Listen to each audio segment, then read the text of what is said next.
Imagine करो एक ऐसी दुनिया जहां सब मानते थे कि धरती ही यूनिवर्स का सेंटर है, वो हिलती नहीं है और सूरज और तारे उसके ऊपर घूमते हैं। कई सदियों तक इसी आइडिया ने साइंस, रिलीजन और डेली लाइफ को शेप दिया। लेकिन एक आदमी, निकोलस कोपरनिकस, ने इस सब पर सवाल उठाने की हिम्मत की। वो कोई राजा या विजेता नहीं था, बस पोलैंड में एक शांत स्कॉलर जो रात में आसमान को देखता था।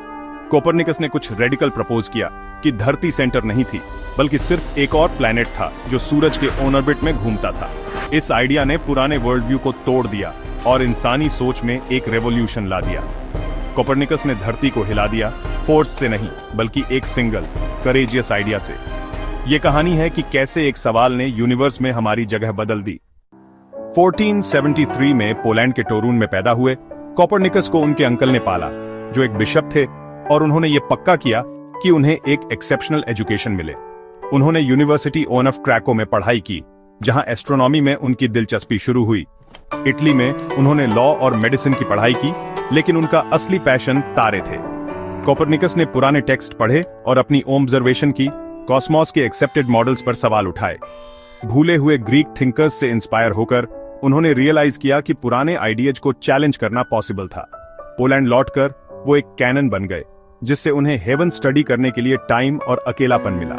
अपनी मामूली ऑब्जर्वेटरी से उन्होंने दशकों तक प्लैनेट्स को ट्रैक किया, जो एक लगातार क्यूरियोसिटी से चलते थे। उस शांत टावर में कोपरनिकस ने यूनिवर्स के बारे में हमारी समझ को फिर से शेप देना शुरू किया। 1000 साल से भी ज्यादा समय तक जियोसेंट्रिक थ्योरी, जिसे टॉलेमी ने रिफाइन किया था, ने धरती को यूनिवर्स के सेंटर में रखा। यह मॉडल रोजमर्रा के एक्सपीरियंस से मैच करता था। सूरज उगता और ढलता था, तारे घूमते थे और जमीन स्थिर लगती थी। यह धार्मिक बिलीफ्स में फिट बैठता था, जिससे इंसानियत को क्रिएशन में एक प्रिविलेज्ड जगह मिलती थी। लेकिन जैसे जैसे एस्ट्रोनॉमर्स ने आसमान को ऑब्जर्व किया, उन्होंने देखा कि प्लैनेट्स कभी कभी पीछे की तरफ चलते थे, रेट्रोग्रेड मोशन। इसे एक्सप्लेन करने के लिए टॉलेमी का मॉडल सर्कल्स के अंदर सर्कल्स का एक उलझा हुआ जाल बन गया, जिसे एपिसाइकल्स कहते थे। सिस्टम और कॉम्प्लेक्स होता गया, एविडेंस को फिट करने के लिए स्ट्रगल कर रहा था, फिर भी स्थिर धरती का आइडिया बना रहा, साइंस और फेथ में गहराई से बुना हुआ। पुराने मॉडल में दरारों ने कोपरनिकस के चैलेंज के लिए स्टेज तैयार किया। यूनिवर्स एक नए पर्सपेक्टिव के लिए तैयार था। कोपरनिकस को पुराना मॉडल अजीब और अनसेटिस्फाइंग लगा। उनका मानना था कि यूनिवर्स सिंपल और हार्मोनियस होना चाहिए, जो एक डिवाइन ऑर्डर को दिखाए। क्या होगा अगर सूरज धरती नहीं सेंटर में हो? ये आइडिया, हीलियोसेंट्रिज्म, ने प्लैनेट्स के मेसी मोशन को एलिगेंट ऑर्बिट्स में बदल दिया। रेट्रोग्रेड मोशन एक इल्यूजन बन गया, जिसे धरती के दूसरे प्लैनेट्स को ओवरटेक करने से एक्सप्लेन किया गया। नए मॉडल ने प्लैनेट्स को उनके असली ऑर्डर में अरेंज किया और उनके मूवमेंट्स को समझा दिया। अचानक कॉस्मॉस सूरज के चारों ओर खूबसूरत नेस्टेड ऑर्बिट्स का एक सिस्टम था। कोपरनिकस का विजन एक ऐसा यूनिवर्स था जो रीजन और सिंप्लिसिटी से चलता था। दशकों तक कोपरनिकस ने अपनी थ्योरी पब्लिश करने में हिचकिचाया। उन्हें डर था कि रिएक्शन होगा। उन्होंने अपने करीबी दोस्तों के साथ एक छोटा सा समरी शेयर किया, लेकिन यह एक यंग मैथमेटिशियन रेटिकस था, जिसने उन्हें अपना पूरा काम पब्लिश करने के लिए मना लिया। 1543 में डी रेवोल्यूशनिबस ऑनर्बियम कोएलेस्टियम रिलीज हुई, ठीक तब जब कोपरनिकस अपनी डेथ बेड पर लेटे थे। किताब डेंस और टेक्निकल थी, स्कॉलर्स के लिए थी, पब्लिक के लिए नहीं। एक जोड़ा गया प्रीफेस उसके दावों को कम कर देता था, जिससे उसे चुपचाप सर्कुलेट होने दिया गया। फिर भी बीज बोया गया था। पुराने सिस्टम का एक रिग्रेस अल्टरनेटिव अब मौजूद था।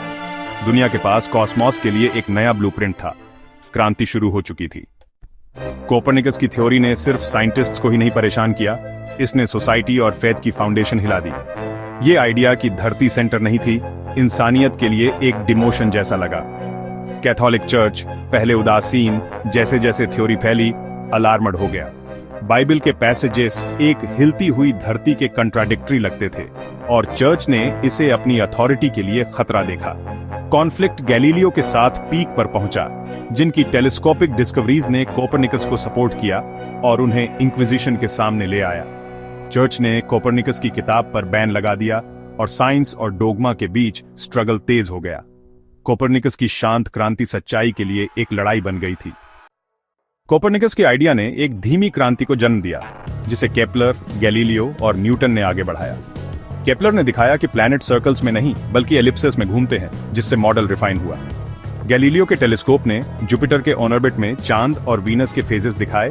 ये प्रूफ कि पुराना सिस्टम एक्सप्लेन नहीं कर सकता था। न्यूटन के ग्रेविटी के नियम ने आखिरकार एक्सप्लेन किया कि प्लैनेट सूरज का ऑर्बिट क्यों करते हैं। हेलियोसेंट्रिक मॉडल साइंटिफिक फैक्ट बन गया, जिससे यूनिवर्स की हमारी समझ बदल गई। कोपरनिकस के करेज ने साइंटिफिक रेवोल्यूशन शुरू किया। उन्होंने प्रूफ किया कि सबसे गहरे बिलीफ्स को भी रीजन और ऑब्जर्वेशन से चैलेंज किया जा सकता है। अगली बड़ी छलांग एक सिंगल डेयरिंग सवाल से शुरू हो सकती है, शायद आपके सवाल से।